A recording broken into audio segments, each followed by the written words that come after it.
on decision-making organ of the institution as Safaricom.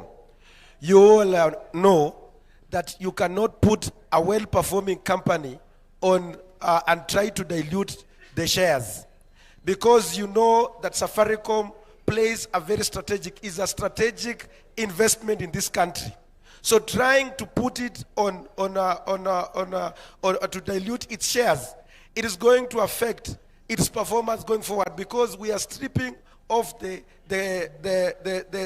assets or the capital and put into other things. So I want to stand here to challenge the Bona PS that it's not prudent to reduce the government say, because we know government relies on Safaricom and on many areas, and we must know the fundamentals of Safaricom, that it's not about making profit, but how strategic it is to this country. So Bwana PS trying to interfere with the Safaricom, you are going to mess up. Like yesterday, even Shah relies on Safaricom, everything relies on Safaricom. So honorable members, I want to ask you, don't even bother to listen about the pricing. It is not about the pricing. We have a company like Mumia Sugar that was performing so well before it was put on NSE.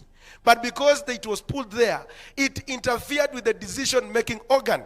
And that is how it led to its collapse. So, honorable members, please reject this thing called stripping off the government investment. Thank you so much, Madam Speaker. We'll give the PS. There was no question. We'll give the PS.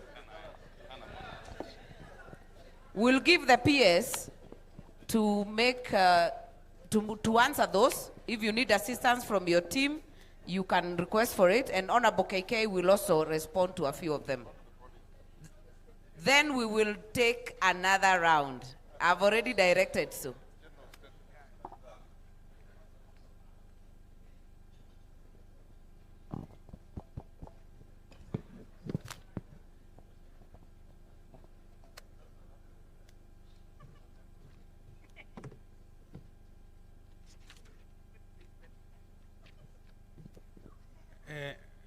Mr. Speaker and honorable members, before I answer some of the questions, I would like to introduce members of my team from Treasury. We have Albert Mwenda. He's the Director General in charge of Budget, Economic and Fiscal Affairs. Then we have Stephen Ikiki, who is the Director in charge of Public Investment Management. And then we have Mr. Bett, who is in charge of Parliamentary Liaison. Is in charge of matters parliament. So, Honorable Faith, your question was on pending bills. And I would like to report that a pending bills verification committee was appointed and gazetted to finalize work by last year. But we had to give additional time because the workload was more, and their mandate ended in December last year. So we have now a report that has been presented to us, which we are getting ready to present to Cabinet for approval on the next step. The figures I have seen is that of the 660 billion that were given to the committee, they have managed to recommend for payment about 255 billion. Out of that 255 billion, 80 billion is to the road sector. And that has already been settled through the securitization of RMLF. So we have a balance of 175 billion, which is we are going to take to Cabinet, and it's our intention that we allocate financing and bring to you for approval in Parliament in this supplementary. And if our fiscal framework can accommodate the entire amount, we will do so. If not, we will also have part of it to be settled in July, the next, so that we clear it in 2 fiscal years. It is our intention to clear everything verified, because we are also aware that many entities are really suffering because they have not been paid. And so that is why it is very high on agenda. Honorable Karoli, I think in the independent market survey, I thought FCPA chairman, Mr. Honorable Kuria, did very well by actually bringing the formulas here. I am a person from economics and finance, and I fully concur on the valuation approaches he presented and the numbers that came out there, because I think I have also interacted with them. So if you look at the volume, what we call volume of weighted average price for the last 6 months before the time when we went for the valuation, you will see that average price was showing 27.5 shillings. And you saw the market price that was given there was around 24. I think the highest was 36. What was eventually agreed with the Vodacom was 34 shillings, which is, so this sale is being done at premium of 23.7%. And I know the prices may have changed from that time, so that what you see in the market may be lower, but you will see that it is above 17%, selling at a premium. So here, we are getting value for money. And then early dividend, you also saw, it was shown clearly. You are getting 40 billion early, in advance, and you pay 55 in 6 years. So if you took 40 billion now, assuming you took a debt, you would find that you would, the mathematics is short. Maybe someone should show us that slide, because those figures were very correct.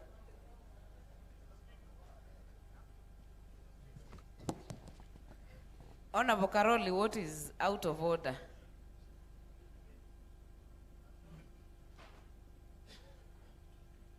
There is the independent market survey, which is what you asked.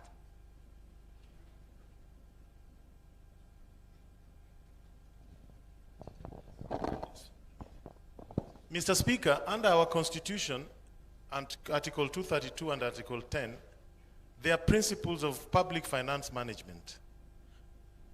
Before any discussion should have started on the sale of government stake, the government should have done a survey listing all the pathways to divestiture and analyzing each of those pathways, their pros and cons, and the most likely yields that they would bring if government divested 15% of its shares in Safaricom.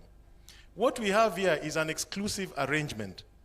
And I gave the example that even though it is a block sale to an existing shareholder, suppose the 15% shares were offered to other telco operators or to other institutional investors, which one would have given us a more competitive edge as a government? That is the question I'm asking. It is not the valuation methods.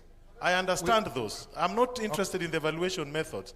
I'm interested in the divestiture options that the government should have first. Point made and made your point. So that's the answer I want. Yeah. Yes. So I want to confirm that we actually did that in-house.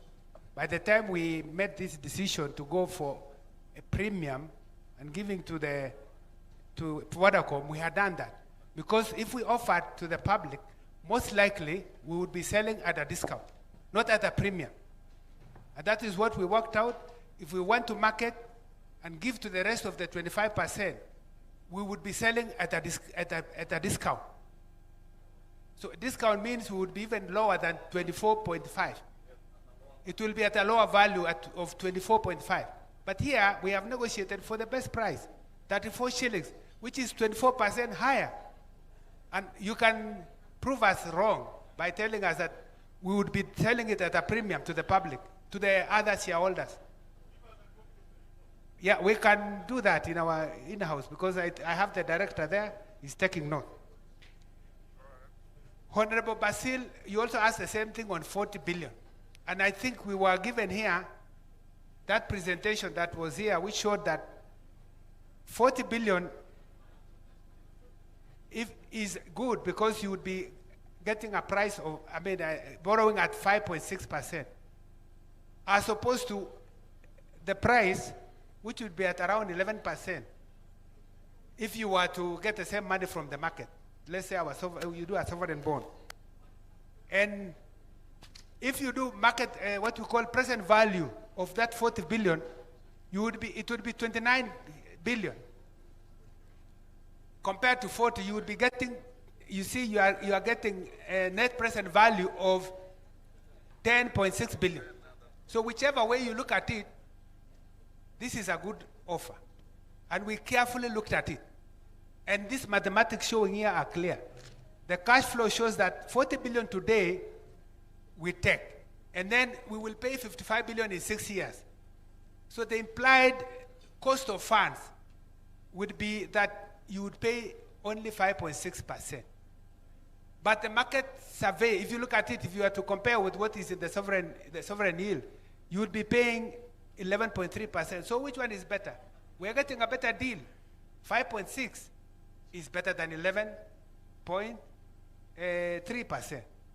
Then if you take the present value of 55 billion at say 11.3%, which is the sovereign yield, you would be getting 29. In other words, 55 billion that we are getting in 60 that will be in 6 years, today it would be 29.3 billion. But today we are getting 40. So we are getting 11 billion more. Someone can challenge us whether that is wrong or right, but I think we are very right, and these mathematics are clear. And what about the future value of 40 billion? Assuming that you invest in the sovereign, in the market at 11.3%, this would give you 76 billion. But you are paying how much? You are going to pay 55 instead of 76. So you are going to pay less. And so the gap is 20 billion.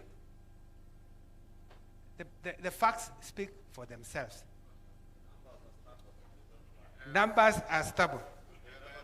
And they never lie. Honorable Bishop, you saw that in the presentation I made. I think if you can show the presentation I made on the economy, the sectors of the economy.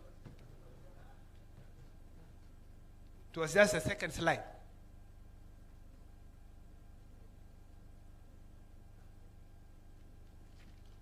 So you have our economy.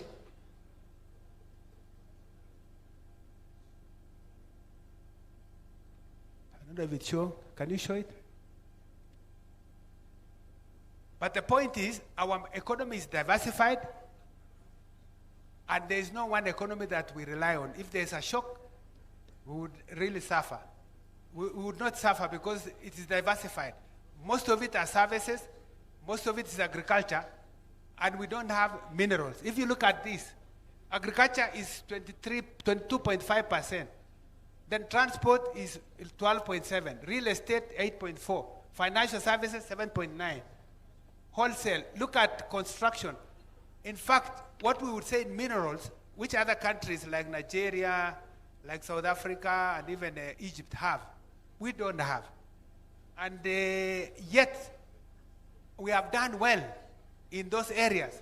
I think for us it is good that we don't have one sector that we have to rely on.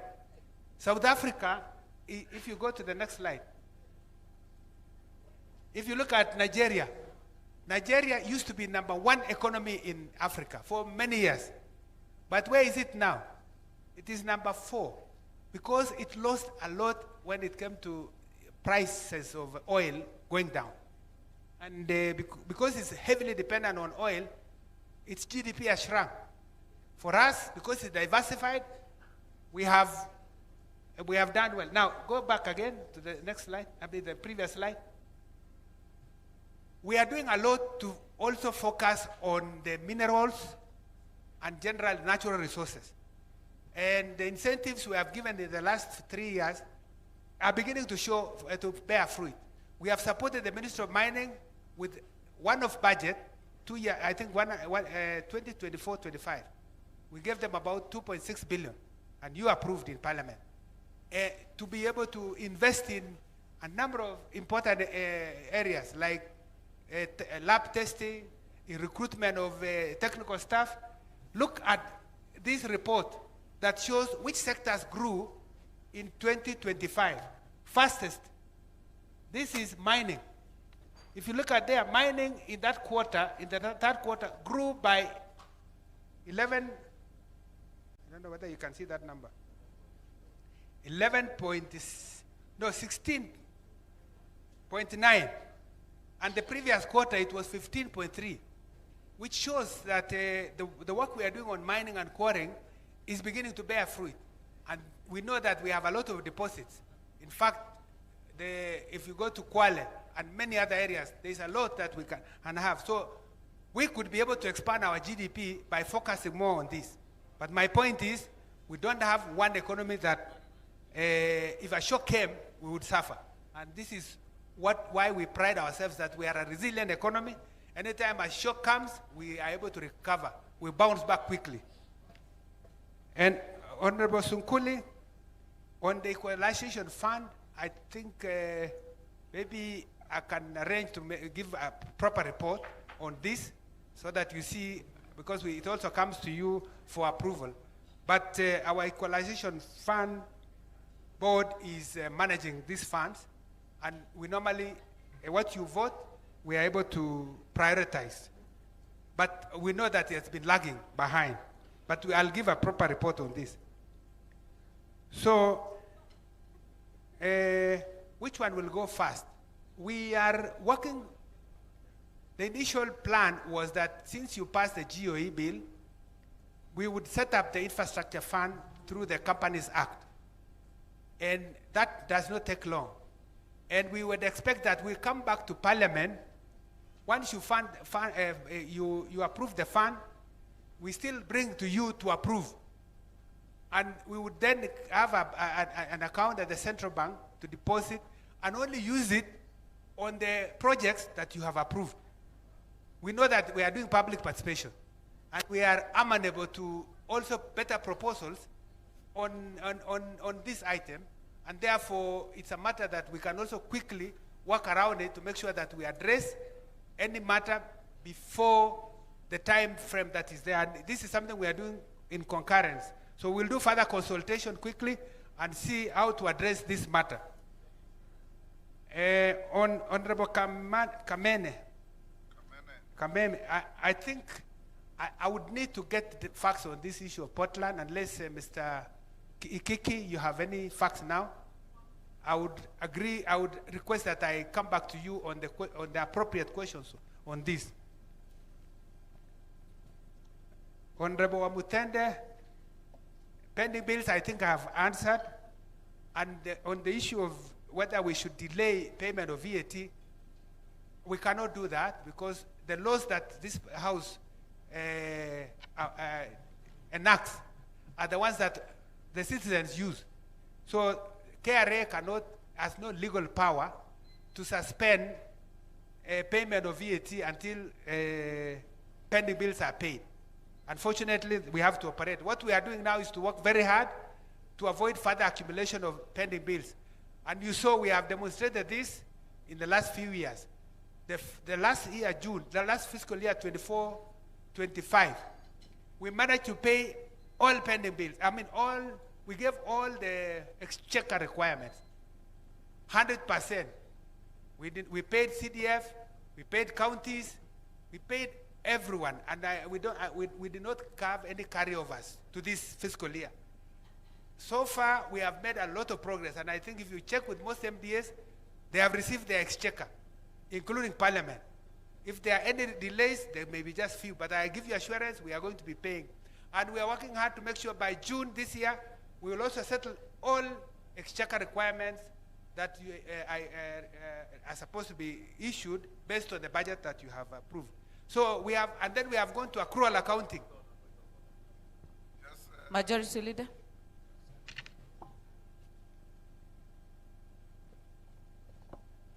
Thank you, Speaker and the chairperson of this session. PS, on a point of order, and I hear you, that you have released exchequer, you have done exchequer releases for payment of pending bills. And you know the National Treasury is a super ministry. And you're also a super PS to the extent of the powers that you have at the National Treasury.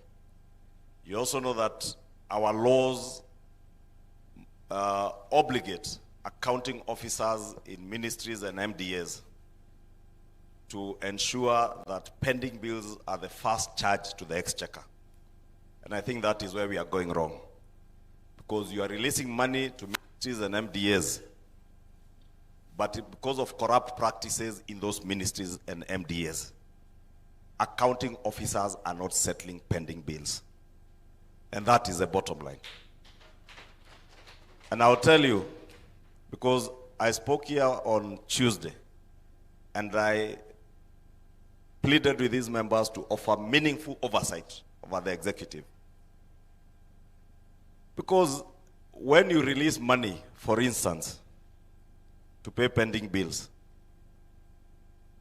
and some of your colleagues then use the money they have to try and extort money from suppliers and hold back on payments, that is where we are going wrong.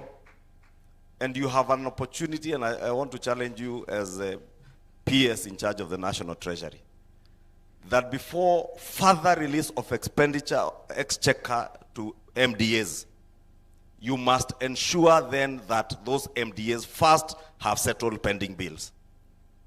I have instances, and you know, yesterday we had a long discussion here that some people want to try and turn political, and I am not interested in politics. What we are interested in is what we said we will offer meaningful oversight. If textbooks were not being paid for because publishers are not being paid, and now we want to extort publishers,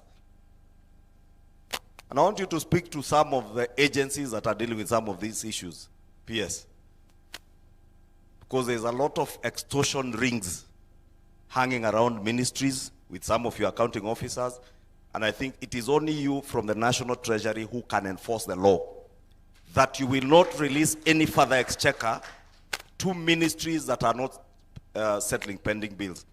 And the same with our county governments, because the bulk of pending bills, again, are being held by county governments for the same reasons. Governors and the accounting officers want to withhold money until they are able to extort money from people who have already delivered services, goods and services to the county governments. The National Treasury and the Comptroller of Budget, you have a responsibility to ensure that they all adhere to the law.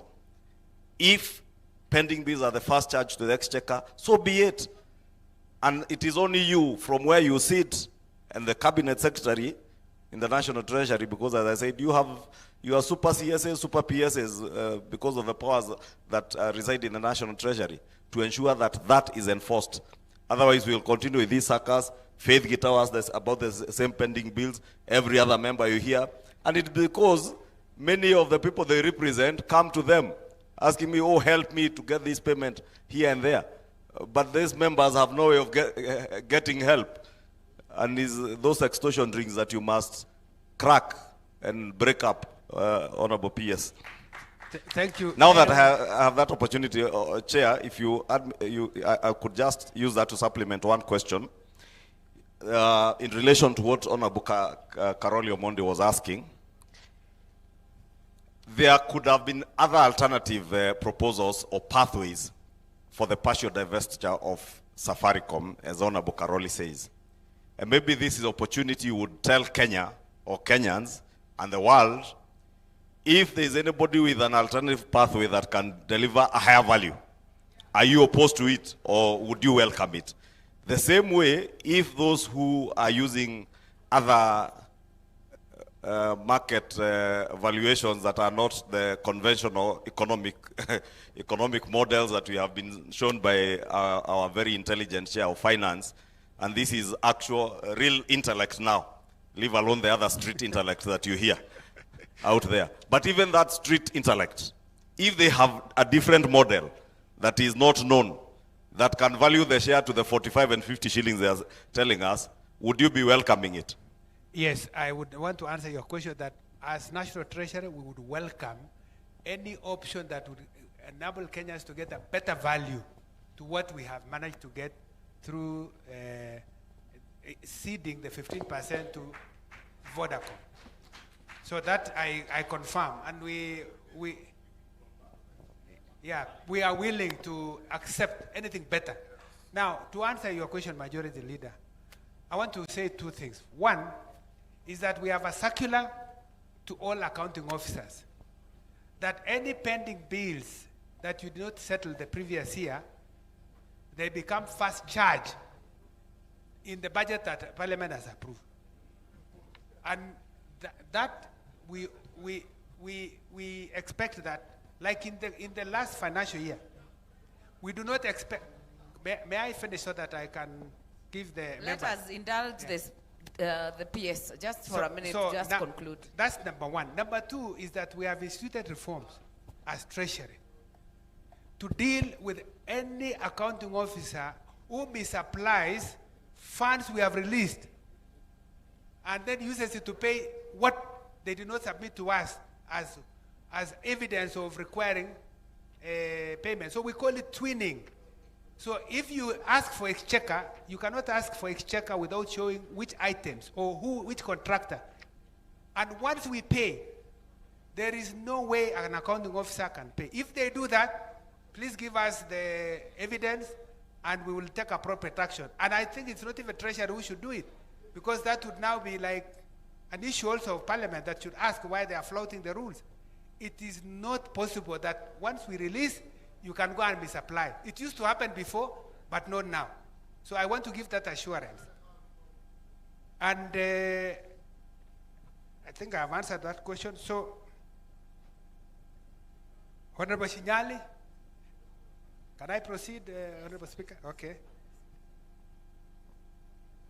Let the PS finish the answers, then we'll take another round. Because I know many are using the points of orders to raise other questions. So I have indicated about the issue of East African portals that we will give a comprehensive reply to the questions raised. And then, Honorable Salisha, we have taken note of what you have said.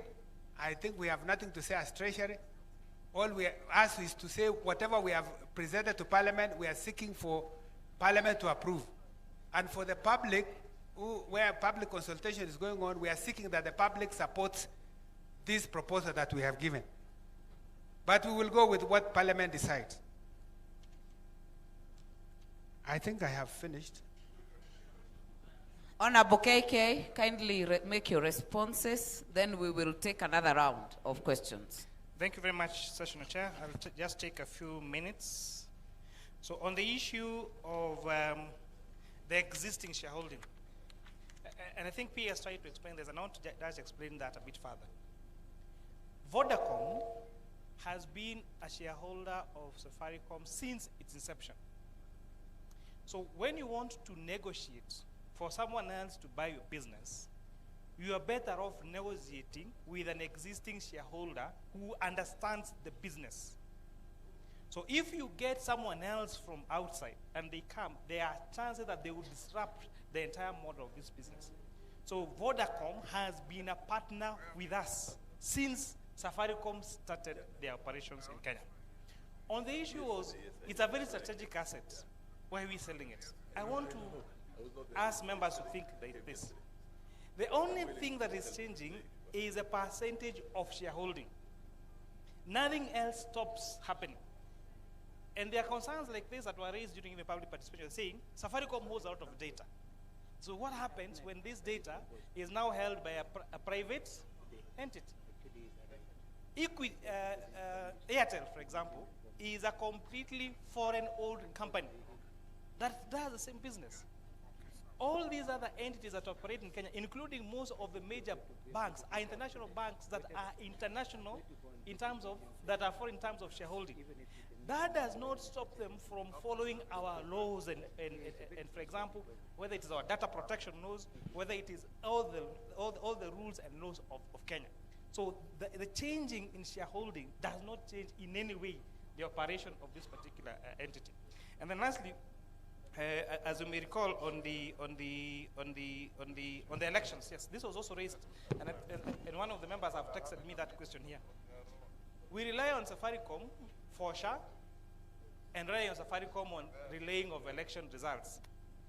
But then, honorable members, the changing of shareholding does not change anything, because again, they will still have to operate through the laws of the land.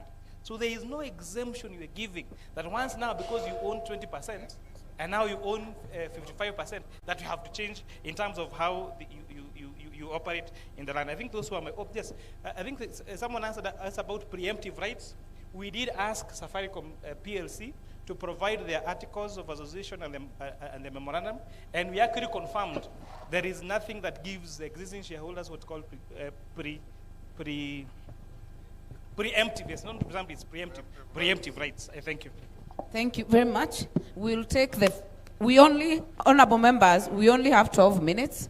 I will take from that end. I will start there. Honorable Geshimo, Honorable Parashina, and Honorable Maungu. Here, I will take Honorable Owen, I will take Honorable Oundo, and I will take Honorable Farah. On this, I will take Honorable Mishi, I will take Honorable Mudhoni, and I will take Honorable Rahab, because we have no other women this side.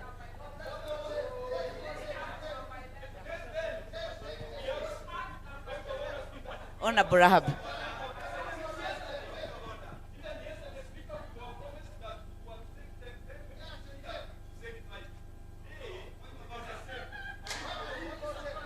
Honorable Kerema, honorable members, you are not being fair. We took three. Again. Order, Kerema, take your seats.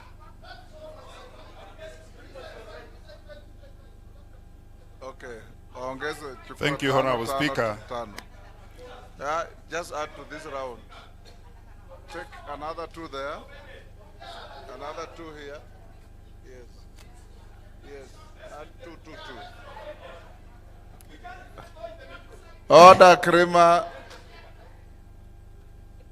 We'll take an additional 2. So, Kerema, and I'm not picking you because you have been disobedient. Because disobedience doesn't pay. We'll take Kijimo, hold on. Wangari, take 2 here, starting with Kerema, 2 here, 2 there. In addition to what you have already taken. Honorable members, I will take Kerema here, as directed by the Speaker, and I'll take Honorable Nyenze.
On this side, I will take Elachi and I will take DMM. Wednesday and Thursday, those are 4 sitting days or 4 sitting or 3 sitting days. In my construction, those are 3 sitting days. Not a sitting cannot be a day. But I seek further your guidance. But my question is this. I wouldn't want to repeat what was asked on the pending bills. But pending bills is not a fixed item. Order, members, we are in session, please. Pending bills. Let's listen to one another. Pending bills is not a fixed item. It's a moving target. What are you doing to prevent or to avoid situations of pending bills in future? You have given us the plans that you have to clear the pending bills. You've already asked your question, honorable members. If we go at that rate, we will not get enough time. So kindly ask the question and don't follow it with a statement. Thank you, Honorable Speaker. Thank Let you. me rest at that. Thank you. Honorable Speaker, through you, may I ask the Permanent Secretary for Treasury. As much as we are looking at macro stability on the presentation that you have shown, the presentation looks so juicy.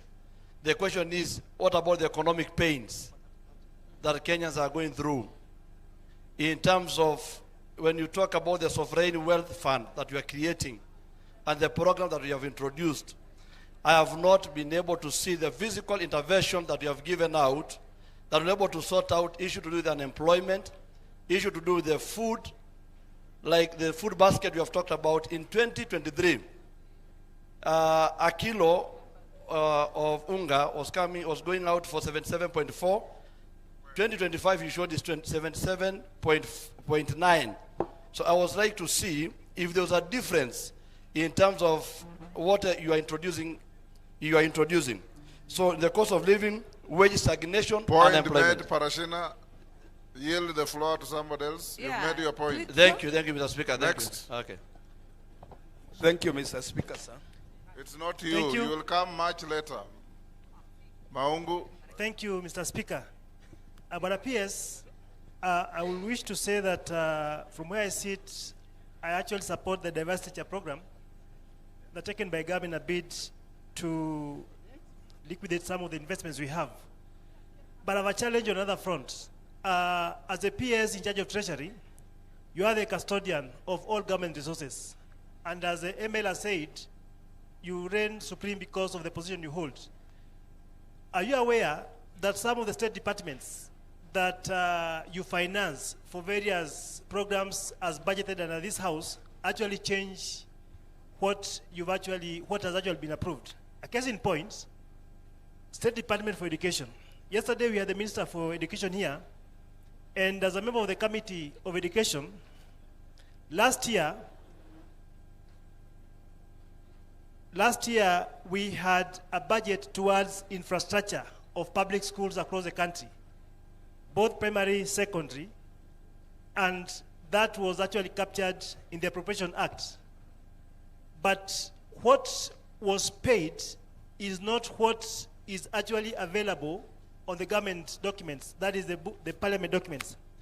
So what is your position, or are you aware of the same? Because this assembly actually passed a budget, but the State Department for Basic Education disbursed funds to schools which were not part and parcel of what was approved. This is criminal, and I wish to find out what is your position on the same.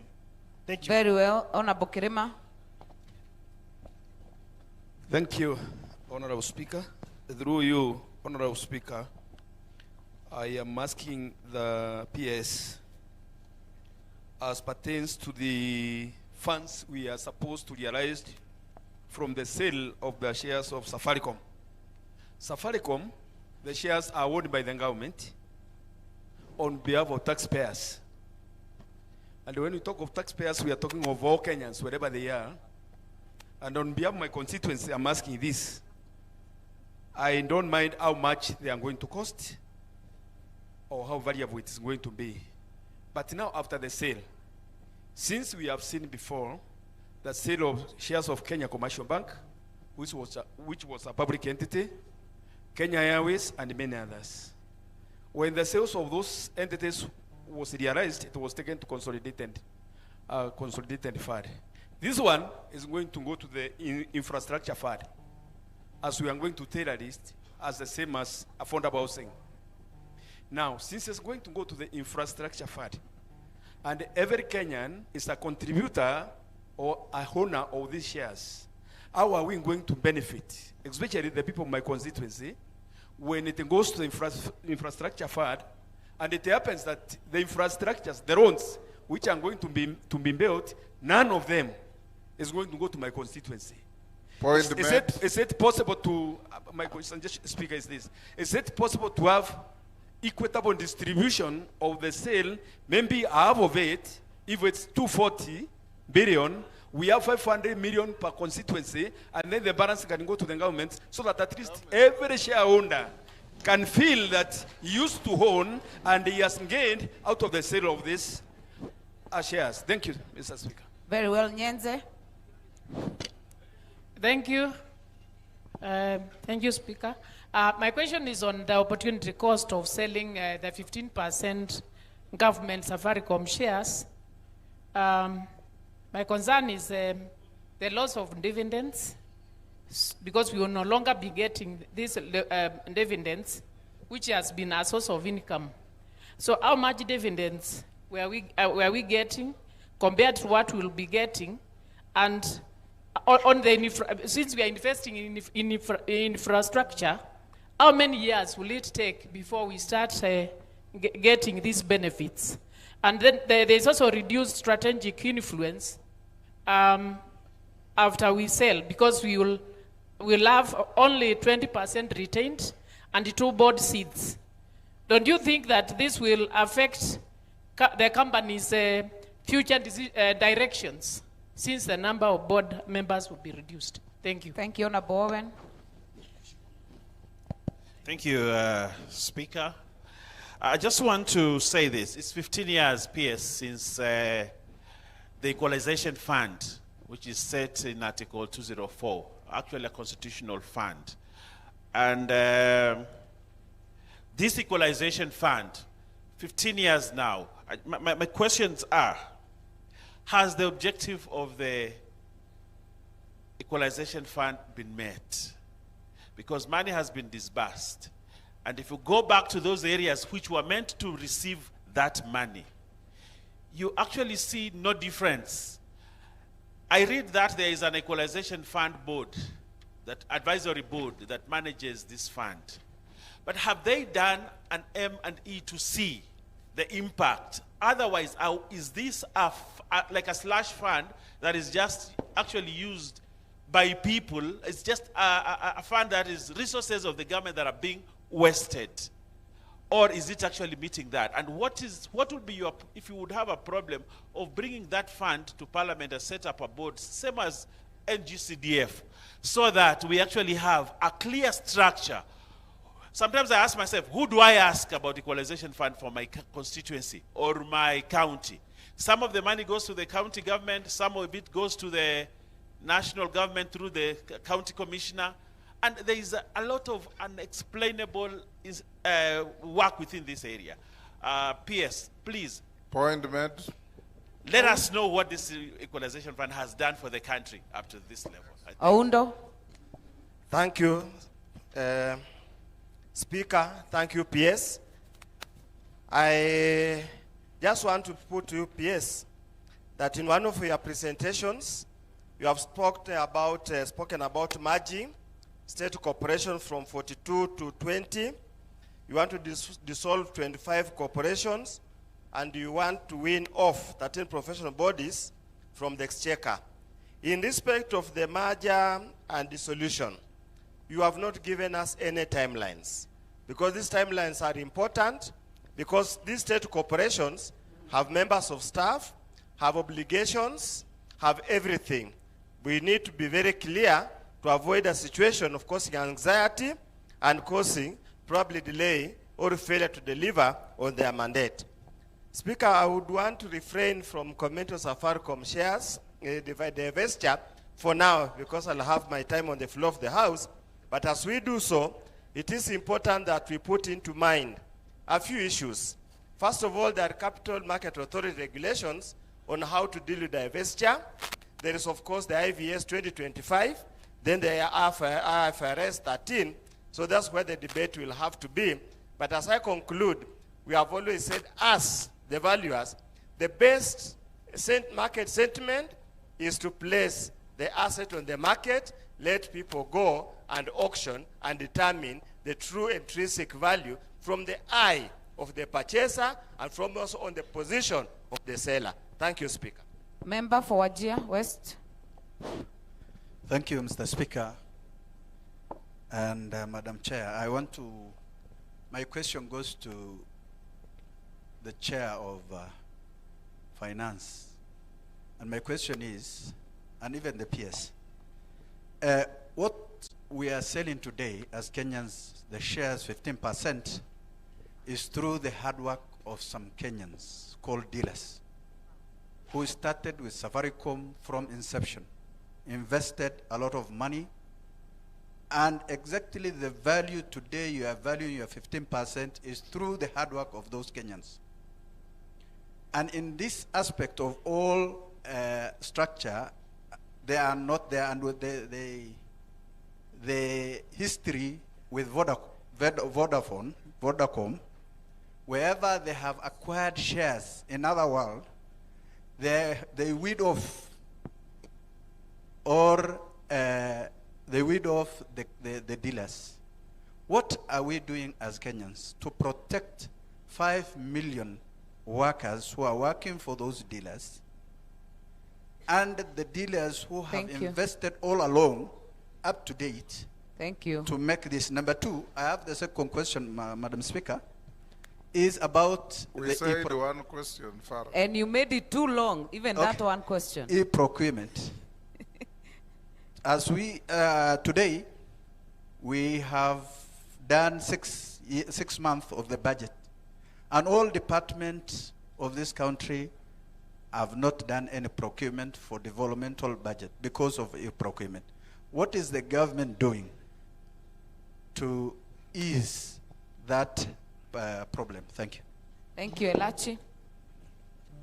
Thank you, Madam Speaker. Thank you, Speaker. And I want to also thank the PS. Mine, PS, is just to ask, you've done as Treasury a lot of undertaking with many big companies. For example, the expressway company, the company that did expressway. You went through a court process, you lost the ruling. And now KRA has decided to use this ruling to send a lot of demands to many companies. So is Treasury going to honor, or is it back now to the taxpayers or to us to pay now through what Treasury had honored? And why we are also very afraid of this privatization is the question people are asking. Is the money going to go to the consolidated bank, then to the consolidated fund?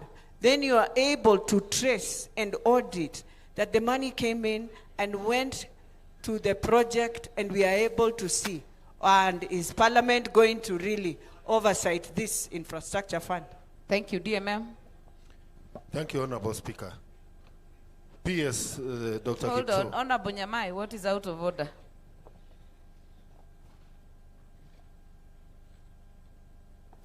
Thank you very much, Madam Chair. Thank you, Honorable Speaker. I would like to raise a matter which is very close to what the Honorable Elachi has said, and I think Honorable Ishungwa tried to go there, and also the Honorable Geshimo. Honorable Speaker, this concerns Article 206 of the Constitution, and clearly concerning the infrastructure fund as it relates to the consolidated fund. Honorable Speaker, I would like to ask, why is it that the Cabinet Secretary and the PS, or rather executive, has not brought a bill concerning the infrastructure fund, so that we are assured that the money is ring-fenced? Because we have debts, we have pending bills, and we have all sorts of bills, and we can have a situation whereby we specifically, we come up with the infrastructure fund.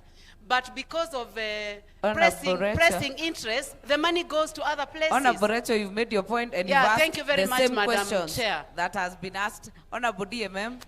Yeah, thank you, Honorable Speaker.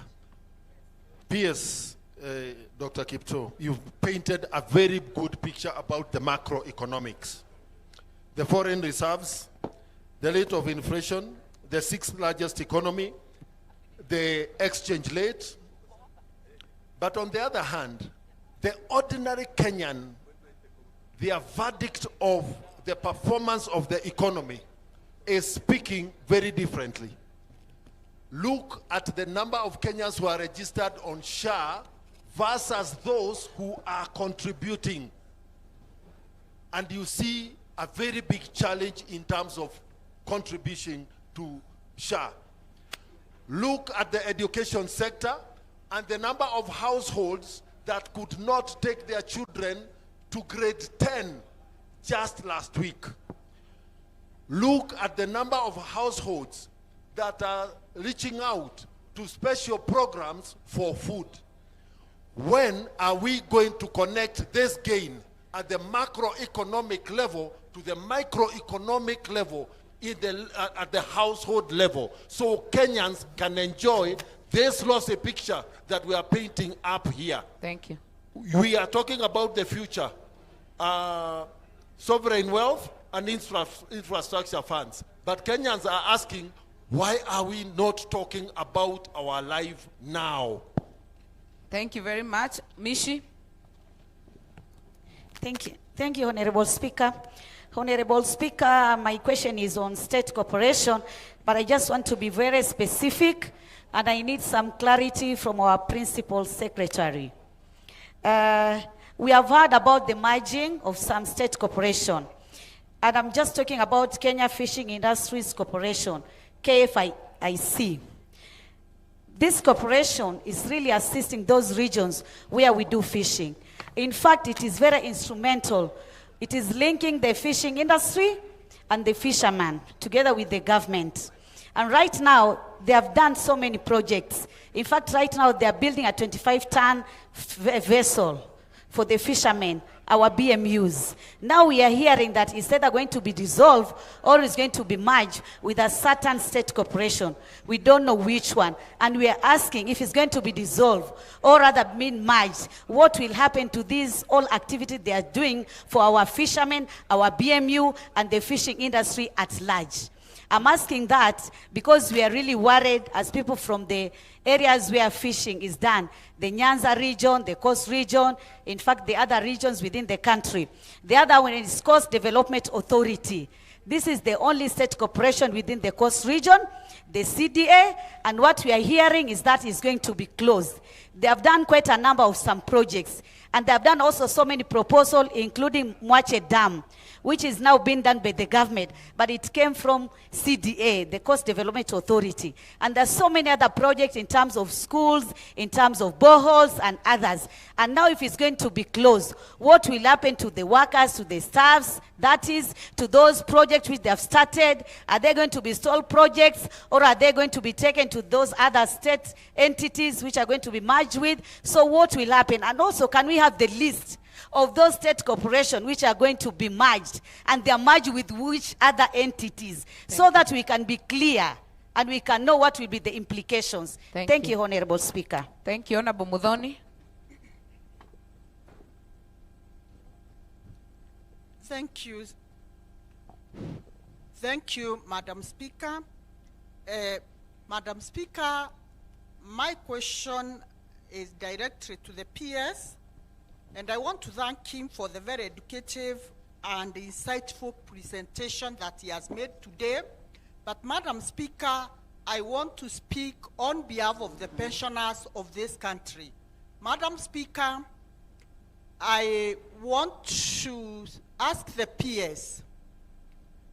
One, pension is a contributory scheme whereby the worker contributes, especially teachers. They contribute 7.5% of their salary every month, and the government also tops up 15% of that amount. And Madam Speaker, it is well known that Kenyan workers retire at the age of 60 years. Please don't make a speech, Honorable Muthoni. Ask the Honorable question. Speaker, I'm asking this because my question to the PS is, what becomes so difficult in computing this money so that as the workers retire, they don't wait for this money year in, year out, Madam Speaker? Because our pensioners, Honorable Speaker, they are suffering, and most cases it's a matter of documents, so that there are a lot of bureaucracies in the ministry which owns back this money, Madam Speaker, and the pensioners, especially teachers, they suffer for more than even 5 years, Honorable Speaker. What reforms is the ministry putting in place to ensure that once someone retires, the money follows the next month? You've made your point, Honorable Mukami. Thank you, Honorable Speaker and peers. My questions goes to Honorable Kimani. Safaricom is declaring the dividends on that 1st March. And the government want to sell the shares before that 1st March. Why can't we delay and sell after that 1st March so that we can't lose the dividends? The other question goes to the PS. PS, the Kenya Revenue Authority has announced that from 1st January, it's going to implement the automated framework, e-teams. Is the 2026 implementation timeline realistic given current adoption? PS, SMEs, most of them, they buy things from the formal suppliers who are not registered with KRA and do not issue e-teams invoices. For example, if you go to a market, you want to buy beans, that Mama Soko will not give you an e-teams. Yet, if I go and supply those beans in the government, I am supposed now to go and knock out whatever they have paid from them. What are we going to do about that? Because if you use Boda Boda, they are not going to give you e-teams. What are we going to do? Thank you. Very well. Honorable Kirwa. Yes, thank you, Madam Speaker. My question is to the PS. I've been watching very closely the value of the shilling to a dollar. It is ranging between 129, 130, and 131. It is going to 3 years when the exchange rate is still at that figure. Why is it that it cannot come down to 120? Why is it cannot come to 110 or even go up to 175? What are we doing to keep a shilling at 129 to a dollar? Thank you. Thank you very much. Honorable Makali and not Makali Mulu. David. Thank you. Thank you, the session chair and speaker, for the occasion. My question is directed to the PS Treasury. Last year, the government made a deliberate decision to divest from public sugar mills.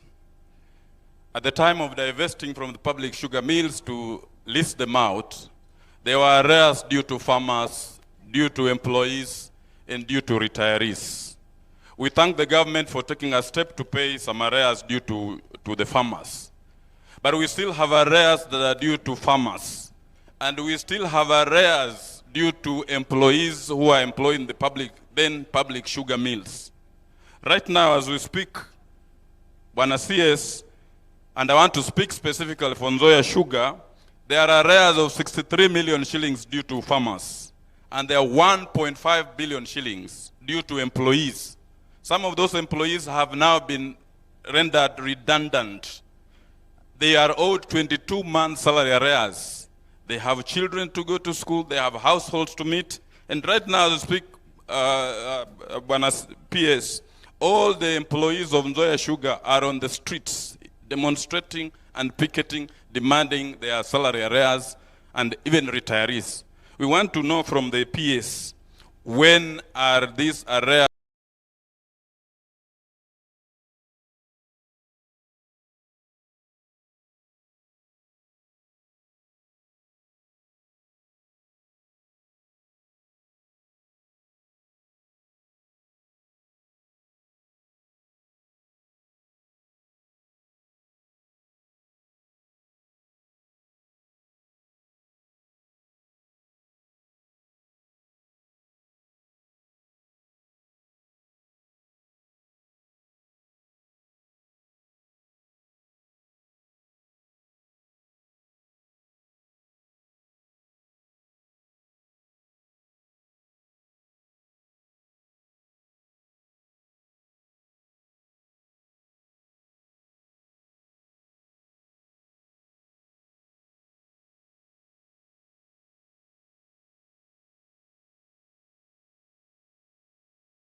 Kenyan, not Kenyans, not just Kenyan citizens.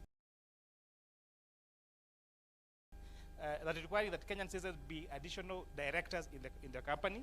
That's requiring that the leadership of Safaricom PLC should remain headed by a Kenyan. And so these are some of the safeguards that because decisions in a company is made in the boardroom through the directors. So there is that assurance. There is more directors, independent directors being provided for, who must be Kenyan citizen, and the CEO must continue being Kenyan. So that takes care of the question that Honorable Nyenze had asked. The issue of what Mheshimiwa from Meru asked, Bishop asked, you know, if you were to take 500 million shillings and give to 290 constituencies, that would be 1.43 trillion shillings. This transaction is only 260 billion shillings. But of course, the PS would address that question better. How to ensure there is equity in terms of the use of that particular money?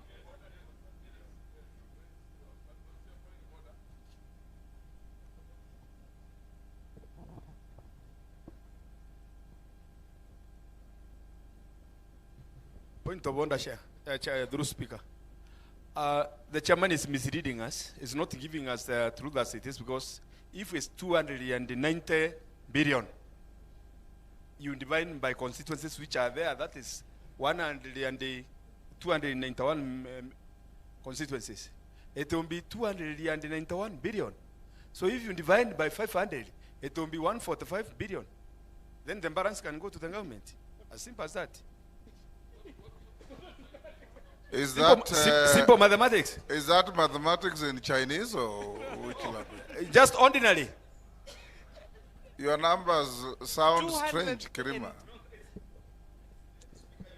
Maybe you are not getting what I'm saying. We are saying that the figure we are about to realize after the sale is 240 billion. Yes. And we have... How many constituents do we have? 291. 290.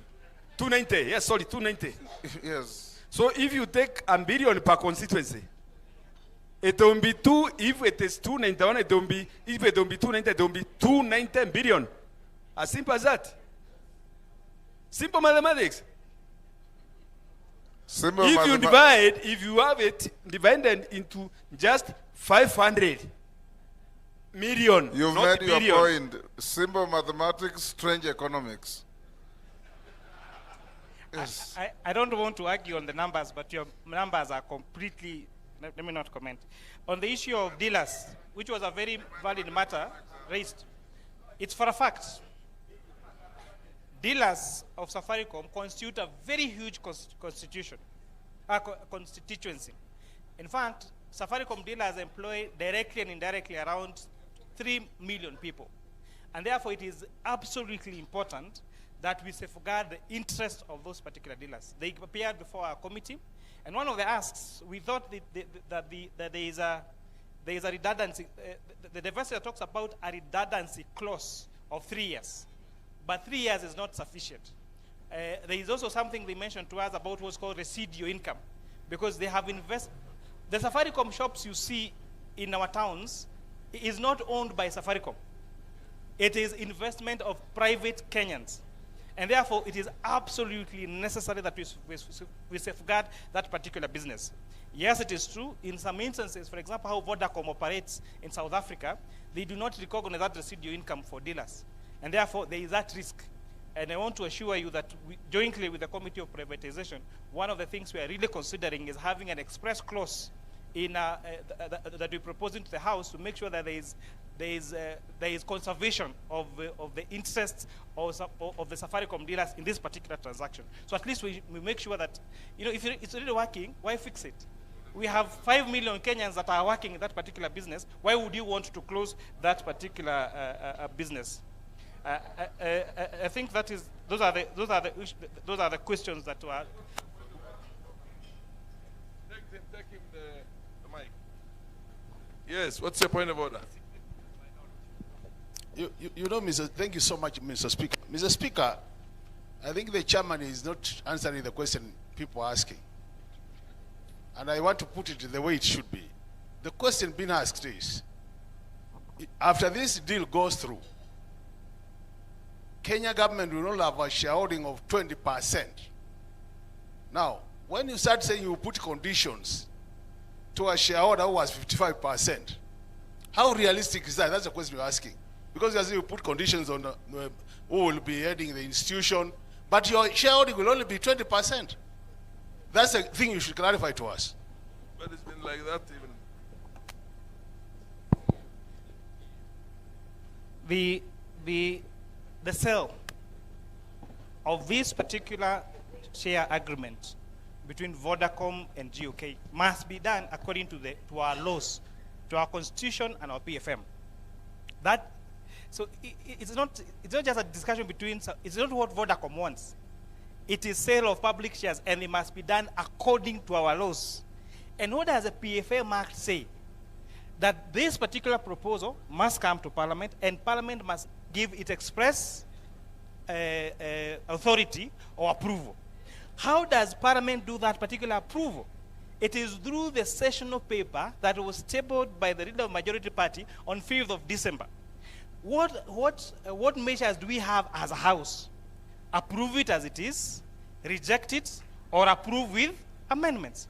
So if we add a clause that says the transaction must only be complete in this particular way, that would mean the National Treasury, in their transaction agreement with Vodacom, must put that as a condition for that particular sale. And once it's put there in writing and becomes a contract, it will become binding to the two shareholding parties. Thank you.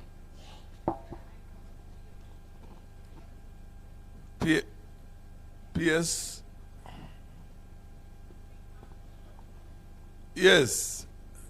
There's a lady down. Yes.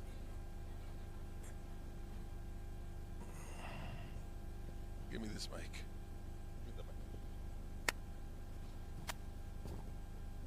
Thank you, Mr. Speaker.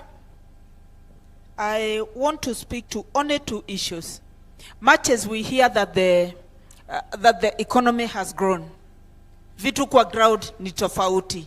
The common person cannot feel it. And I know this is because of reduced disposable income. And this reduced disposable income is due to high tax rate to the salaried people. That is one. What you intend to do about salaried people and tax rates. Number two, I want to speak to pending bills. At some point we were told that you are going to pay pending bills. And the moment you pay bills, that means that people are going to have, business people will go back to their business. Business people will have more money to spend, and the spending power is going to be increased in the economy. I also want to speak to the issue of VAT special table. This VAT special table has become a monster to businesses in Kenya. Businesses are shutting down, and I'm just wondering, can't you explore another way of ensuring compliance of VAT without necessarily having to shut down businesses? Because when you shut down a business, the effects are so far-reaching. We have people who lose their jobs. We have people who cannot even get money to spend on food. You have no idea what it means when you shut down a Kenyan business. Fair enough. Explore other ways apart from the VAT special table. Yes, take note of those other two issues and respond to them. Thank you. Can see. We will have another round. Okay, what is the issue? There's Honorable. Yeah. Maybe I take this question. Can we have another round after the PS has responded? Yes. Okay. PS, proceed and respond to the issues that were raised. Thank you very much, Honorable Speaker. I think the chairman already responded to Honorable Gishimo, on the timelines. And on the issue of pending bills, which has been asked by many members, I want to confirm that this is a matter we are taking very seriously. I hope I can be heard. Order, honorable members, order. So first, we have instituted reforms. We have said there must be disclosure in our books going forward on any pending bills. To achieve that, we have moved away from cash accounting to accrual accounting. So beginning last July, going forward, all our accounts will be showing, all our financial statements will be showing pending bills. Unlike when we were doing cash accounting, where currently that 660 billion, which was being verified, was nowhere in our books. It's neither debt nor expenditures which have already been paid. So the verification has been done. We have what is determined payable will be approved by cabinet, and we have indicated we are going to provide for payment. We'll come back to you for approval through supplementary and through main budget to clear. We have said also no further accumulation of pending bills. We will work hard to finance the budgets which you have approved. Of course, depending on how exchequer moves. But we have also indicated reforms we have taken to do twinning, for instance, to avoid accounting officers changing and therefore cherry picking on who to pay and who not to pay. That will be a thing of the past. And we are moving now to the counties to have the same. Honorable Parashima, I think. Yes, what's your clarification, MP for Gachagua?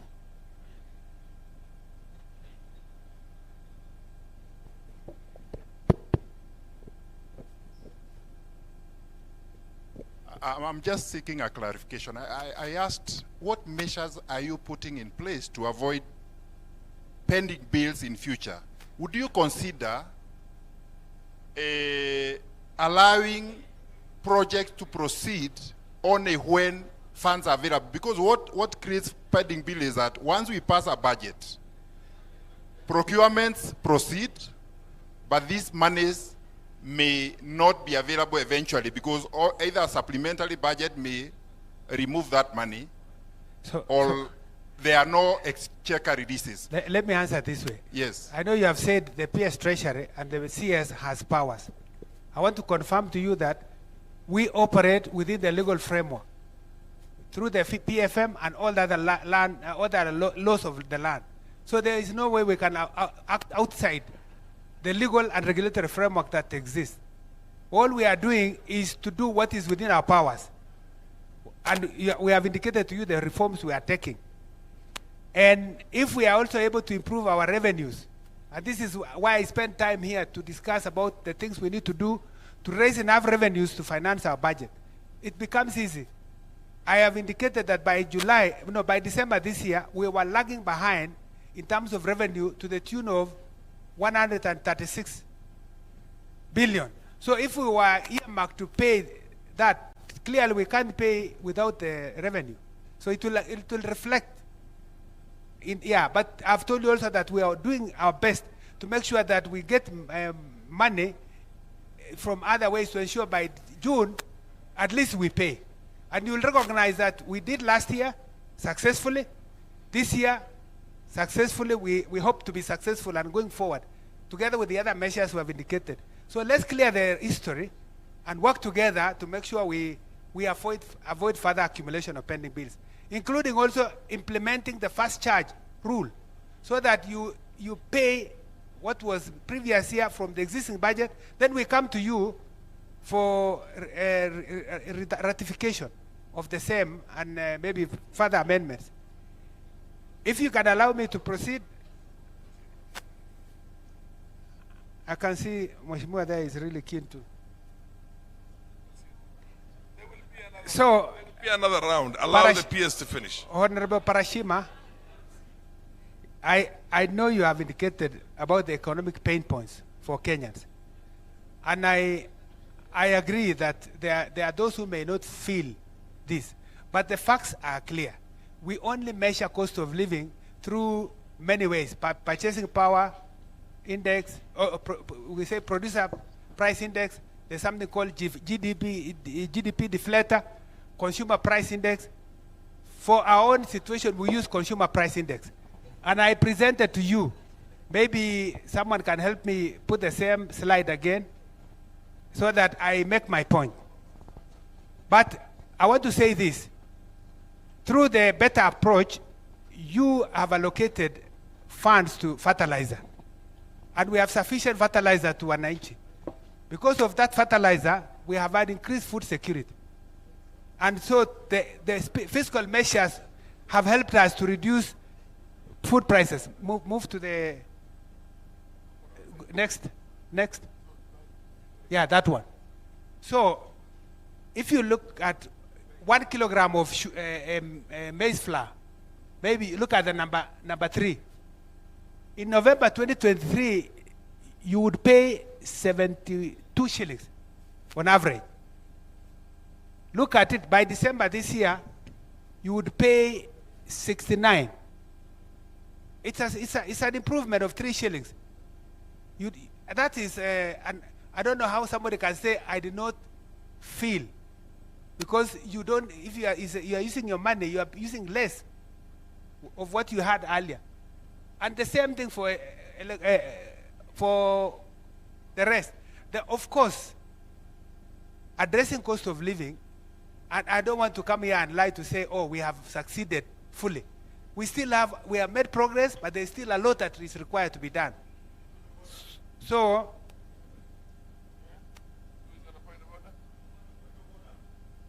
what's your point of order? What's out of order?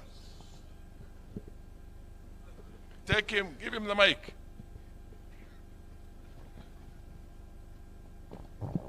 Thank you very much. I think PS, what you need to address is real wage. Because real wage from Kenya National Statistics, Bureau of Statistics, has declined by 12%. That's what we need to address, not the inflation. Inflation, you can get it.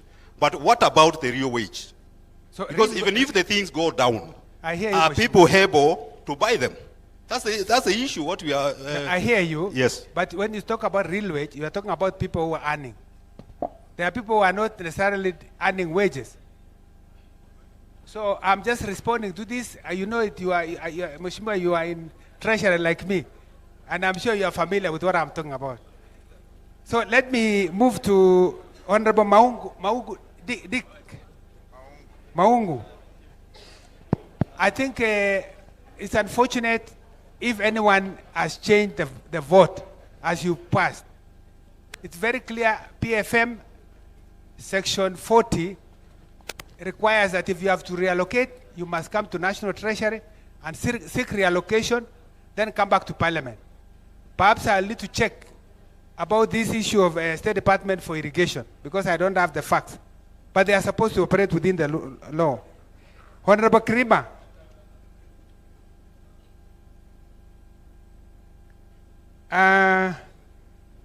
We will set up a national infrastructure fund. And the principle is that that fund will be used to support commercially viable projects. Now, when you talk of equity, it may not be possible that you can have viable projects in every part of Kenya. But where there are viable projects, those projects will be producing for Kenya.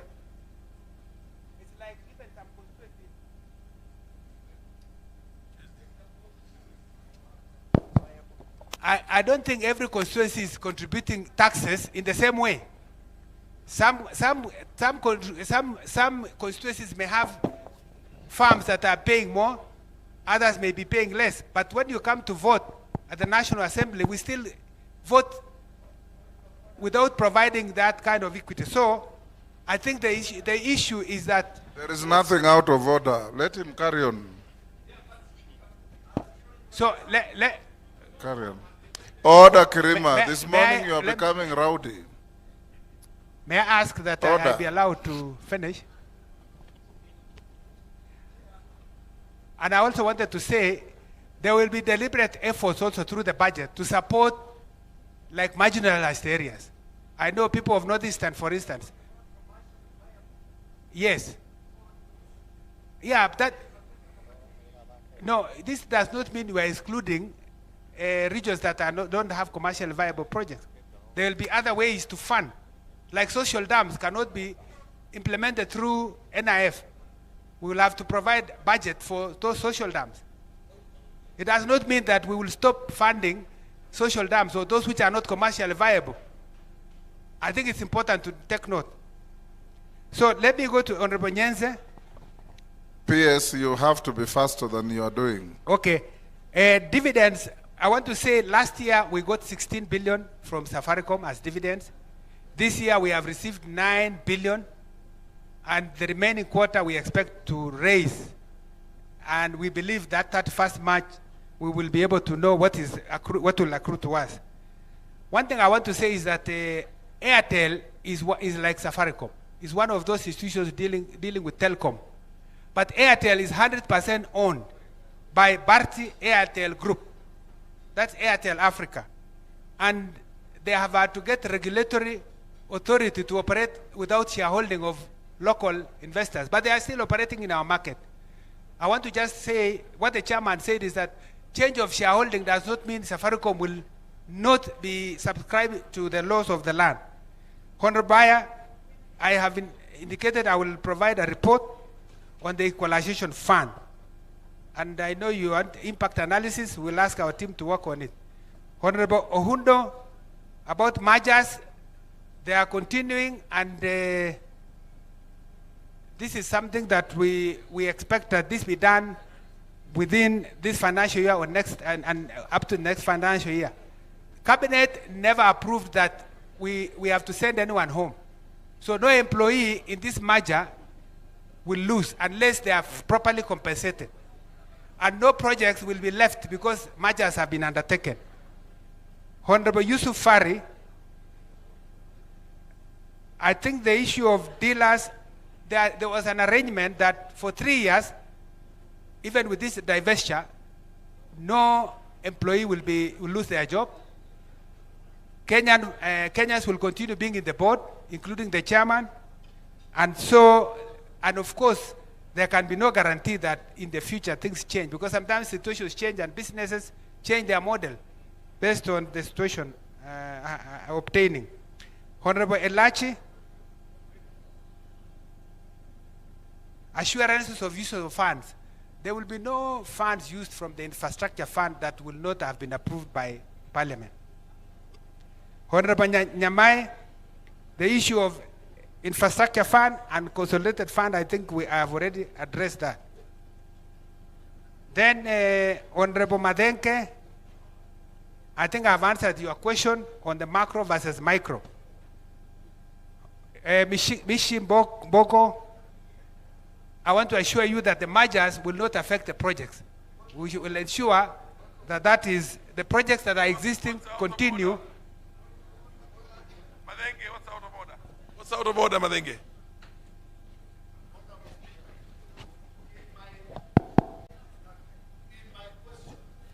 I said that the report card from Wananchi is based on their inability to contribute to SHA, their inability to take their children for grade 10, the appeal to the State Department for Social Programs for relief food.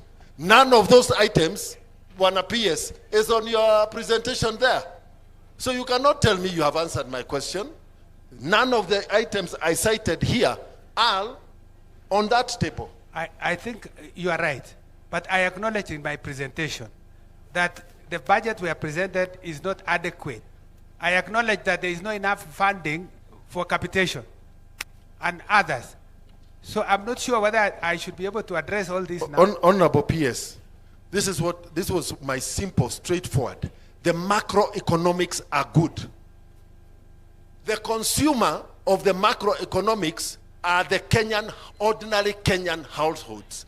The report card they are giving you is saying they are now is very difficult. When will your success in the macroeconomics translate to the success in their households? So that's a question to be answered by Kenyans. We have given the report. It's for Kenyans to make a judgment. Order. So, Order. May I proceed, please? Honorable Ikiara Mudoni. Yes, we have two types of schemes for pension. We have defined contribution and defined benefits. For the defined contribution, where most of the teachers are, their money will go to public service superannuation fund. And that's a fund that is functioning well, is fully funded. We have no arrears even as National Treasury. And you will find that that fund is working. Anyone who retires will get their money. The one on defined benefits is what is still under the National Treasury, which we have worked very hard to make sure that we fully fund it. We have had delays here and there, but I think I indicated that there are reforms which have been instituted, including online registration, and now pensioners have been asked to, no one will be paid without being registered online. Then we have worked with public service to get a payroll system so that as soon as someone is leaving, we get the data and it goes straight to the pension department and the pension will be paid. So if we could give a report of the recent past so that you see what action we have taken to address that issue, because we have made a lot of progress on that front. Honorable Mukami, you know, I've been told to rush, so I am listening to the speaker.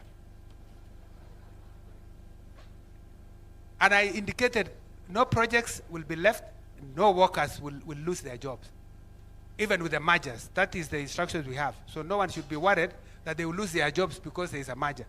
Some will be sent back to the ministry or absorbed in the new entity that will be formed. But at least we'll avoid paying rent where it's not necessary and incurring other utility costs which are not necessary. We will give you the list of affected institutions. Then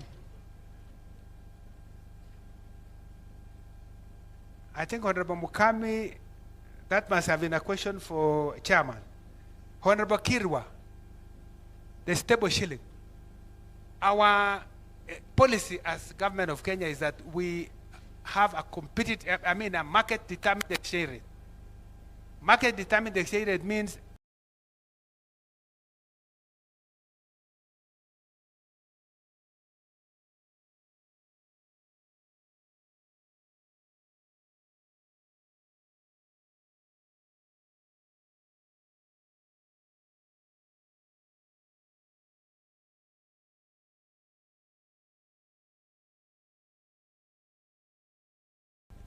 the central bank can only move into. Currently, where it is a reflection of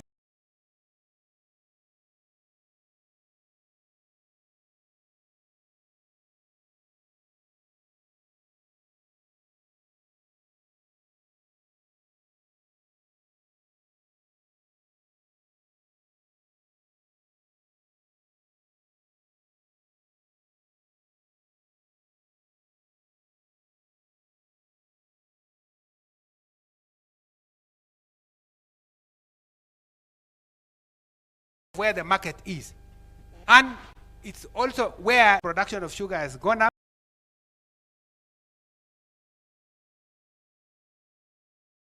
Have gone down. We paid last year, we made deliberate efforts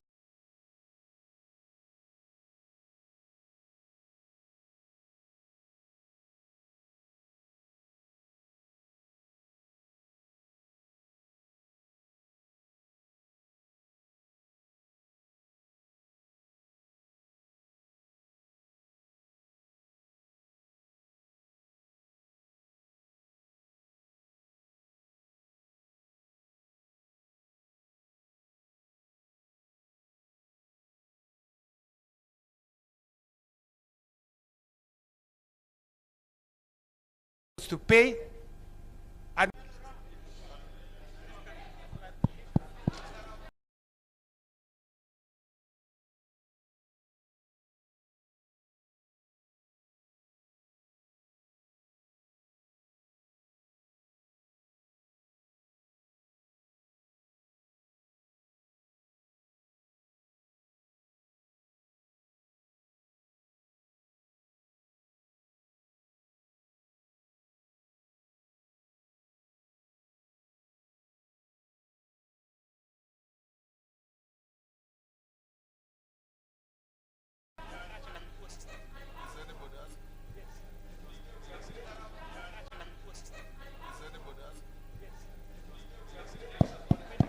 that shaking his hand? Eh? Hand? Eh?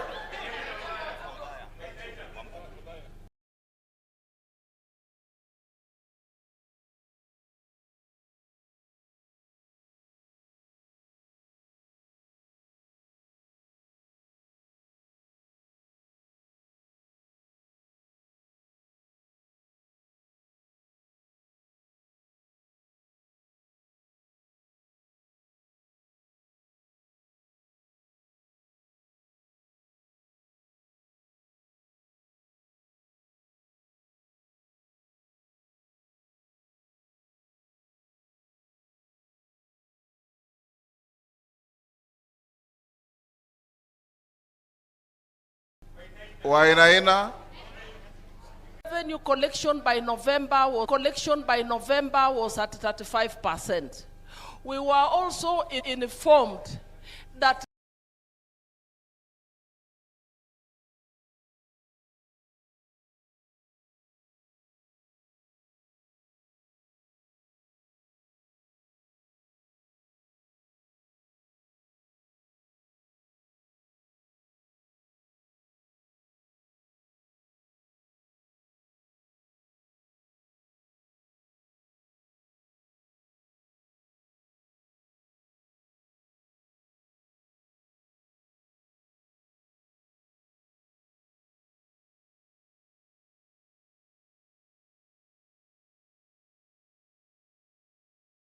there is a low absorption of development funds. Minutes. Next. Pasaris. Concern. Thank you.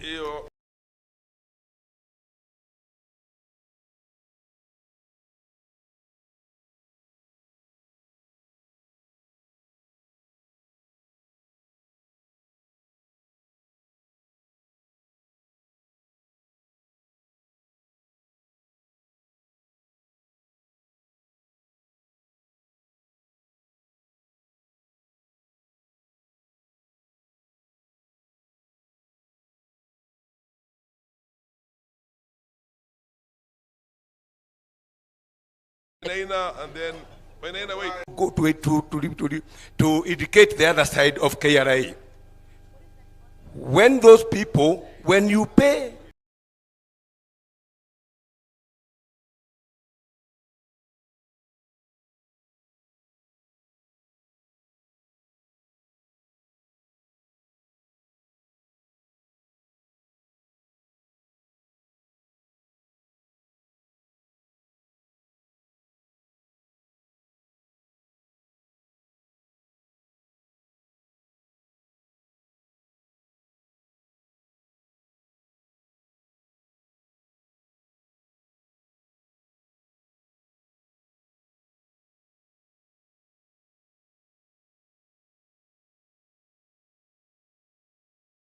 of KRA.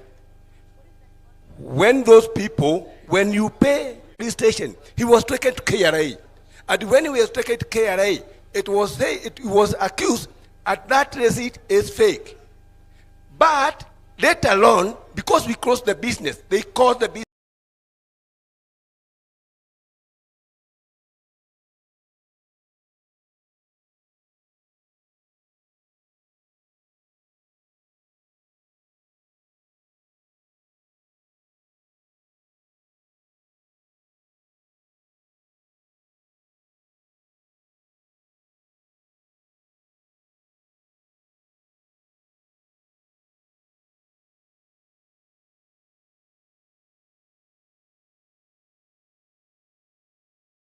Business was closed. 100,000 my company. And that receipt for that customer, because the failure is on KRA side, he claims it for that customer. Because the failure is on KRA side, he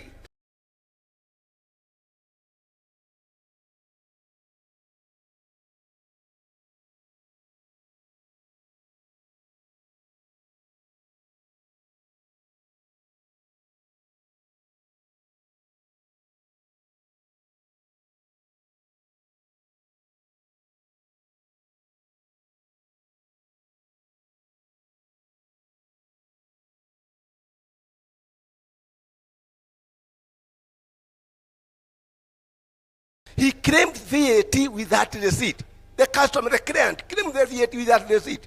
First thing, Mr. Speaker, we've really gone and prosecuted the issue of pending bills. I want the PS to really tell me. I mean, we come up with a law that says give the youth X amount, give the women X amount, all right, in terms of procurement. And then we don't pay them, and then you stand there and you say that they have to pay the VAT, okay? So for me, I feel that our majority leader also questioned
leader also questioned you on the same.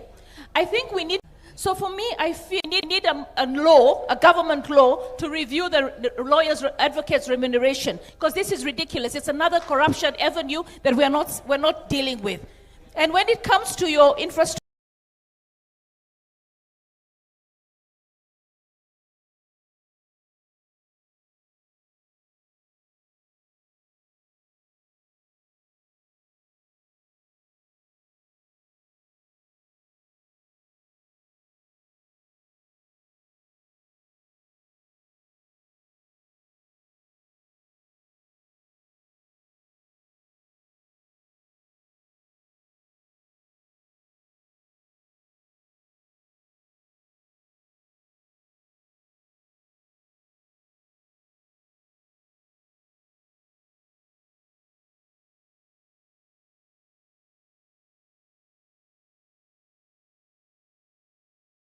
Safaricom shares for the sovereign fund, for the infrastructure fund, I'm all for it. But at the end of the day, Kenyans who own shares in Safaricom want to know that it will not be controlled by external forces. We will still have managerial control. And that didn't come out very clear.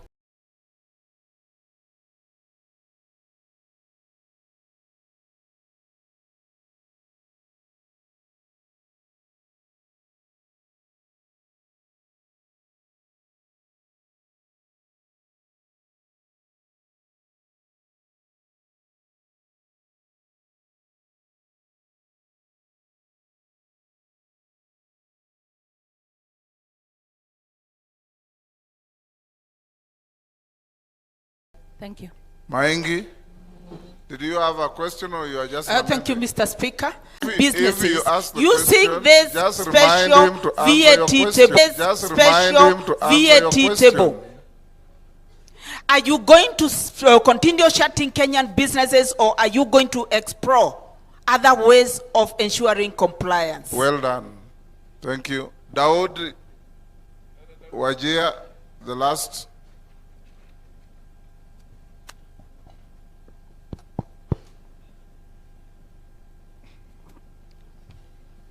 Thank you, Bwana Speaker. My question, actually, I will only ask one question. Pardon? I will ignore all the other questions I have. I will ask the last question. You are entitled to only one. Ask. Okay. When the PS was giving his answer on the infrastructure fund, the National Infrastructure Fund,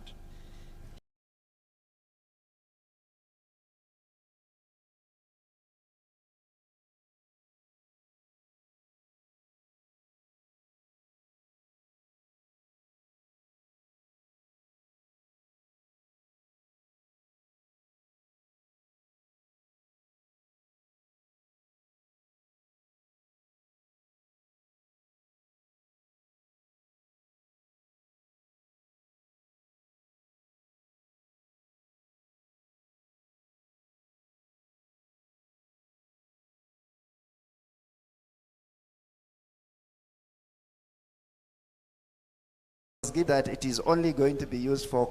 Thank you, Speaker, and thank you, Chair, for requesting Chair to give me a chance. Chair, I was listening to last week, but one, we had a meeting with the Treasury, and when they are presenting, it was like the deal they have is the best deal. And when the Chair was presenting the methodologies, valuation methodologies, we got a value for share for 36.62 shillings. And Speaker, the PS said they are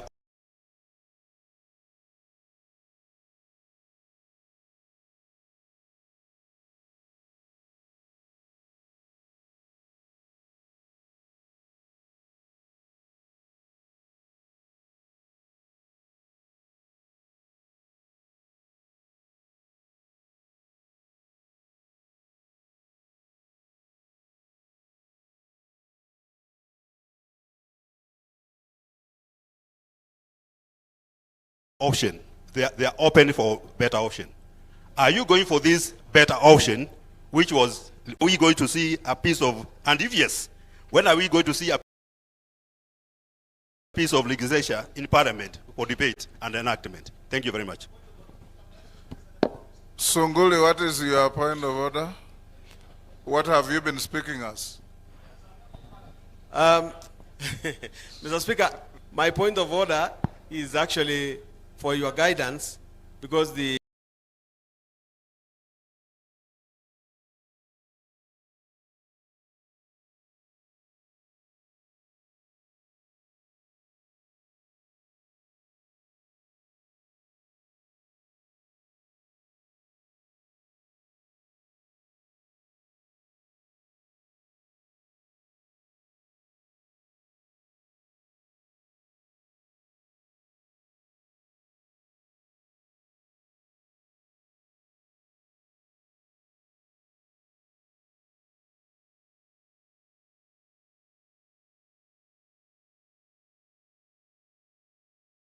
PS had said... You only ask one.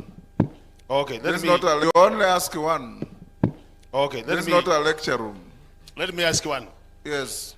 The PS did indicate that the solution to our challenges, one of them would be zero-based budgeting, and the other one would be single treasury account. Mr. Speaker,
these issues of infrastructural fund bill, I didn't get. Please bring it to the House. I didn't get the question. Repeat again. You didn't get what?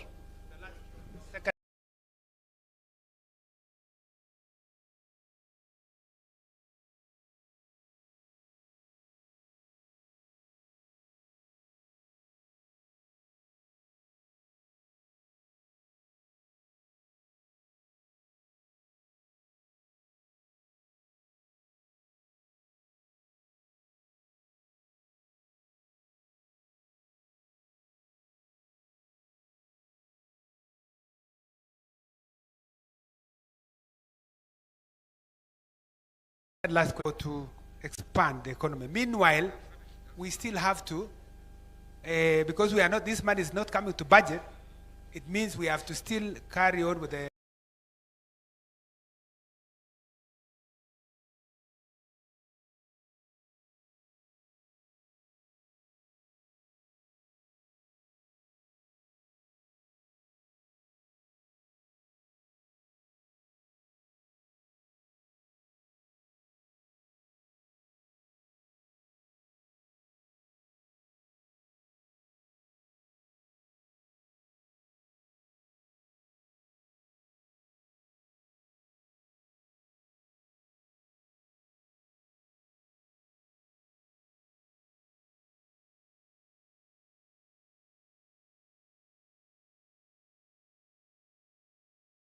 because we are not, this money is not coming to budget, it means we have to still carry on with the fiscal consolidation exercise that we are undertaking.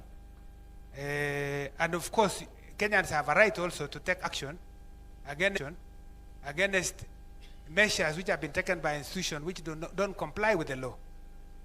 And so, Honorable Pasari's pending bills, I have indicated we are going to work hard to sort all those pending bills. We will, the intention is that if we pay, we will start with a small value, which are likely to affect those by women and youth, because those are to affect those by women and youth, because those are the majority. And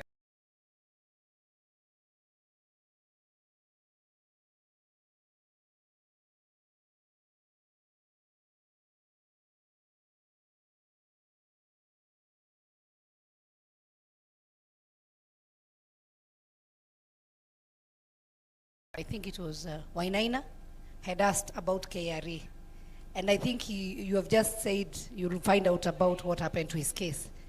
But Mr. Speaker, we have seen Kenyans committing suicide because of KRA, where a person does business with government, the government have not paid, and then they claim, you know, KRA comes to you that you are supposed to pay and you have not received payment. And we know a lot of our business people, you have also taken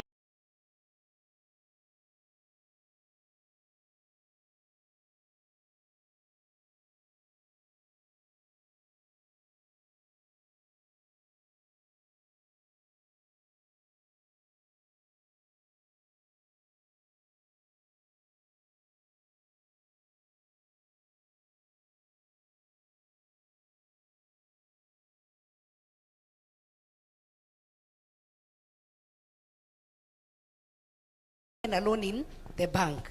VAT because you have not been paid. The law you have VAT because you have not been paid.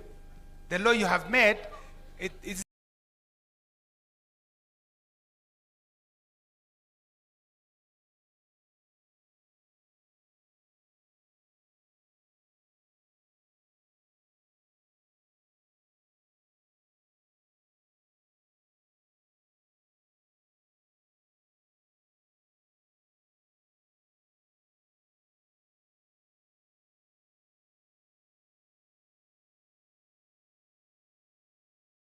it is you have made it is you who have made the Naina, what is it?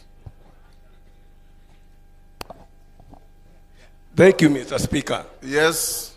Mr. PS, what I'm complaining about, there is a board who are there, who are kept.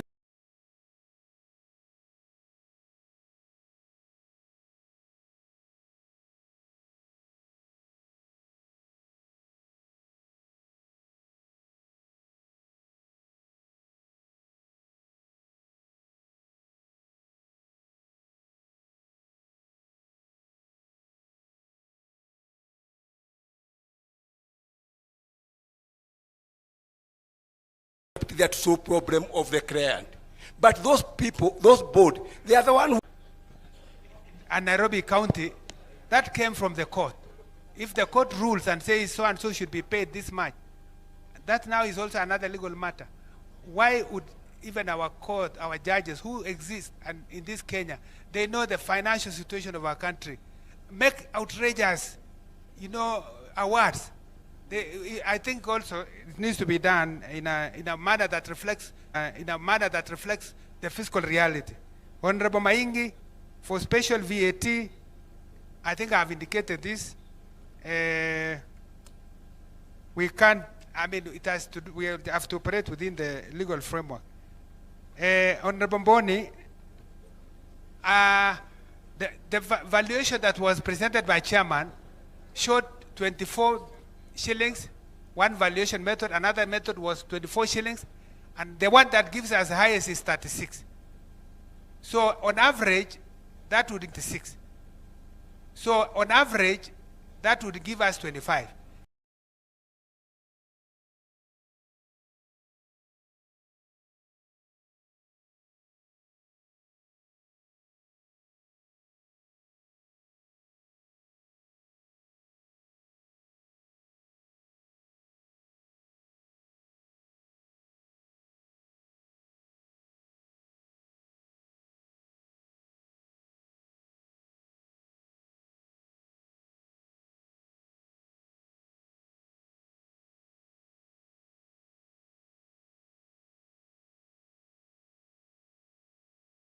And I think on zero-based budgeting, we are already implementing. Thank you very much. Is there anything that I've left? Oh yeah, this is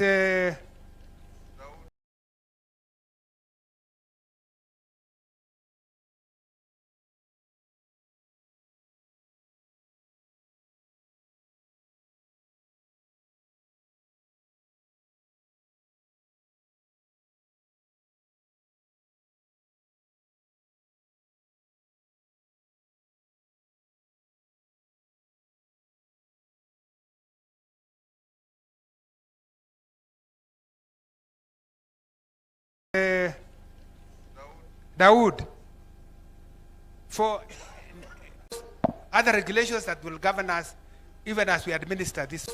Other regulations that will govern us even as we administer this fund. Thank you very much. Dawood, on issues of commercial viability, Dawood. Honorable Sinkuli, on the timeline, I'm happy to submit even tomorrow if you are still around, because it's something that I can call my team and then that is prepared and submit while you are here. The PS has undertaken to take note of everything that was said and done. I mean, whatever that were raised, and to go back to his office and see the areas that he needs to come back to us and give us a further clarification or take certain positions. On the issue of the infrastructural development, 1965 is different from 2026. What was essentially commercially viable those days, or what was called high potential areas, that potential has been exhausted. The potential now is what was essentially ignored in the olden days, which is what's called the arid and semi-arid areas. That's where the infrastructure is going to go largely. That is where the... Thank you. Thank you. And Dawood, I'm sure you know that the sessional paper number 10 was a grand conspiracy to marginalize parts of Kenya. It is dead, it is buried, it is not there. You should also be candid enough to appreciate, and this has been said over and over, and I thought KIPTOO would say, that there are billions and billions of shillings from World Bank and other sources that are doing mega road projects in northern Kenya. And many of us have been cheering this. That is important to open up northern Kenya to be part of this country. All the big roads that are going on in northern Kenya, I've not heard anybody, Milemba or anybody, saying we are being marginalized. Because you are part of Kenya, you must be part of Kenya. Yes. And even the president has said, Dawood, hold your horses.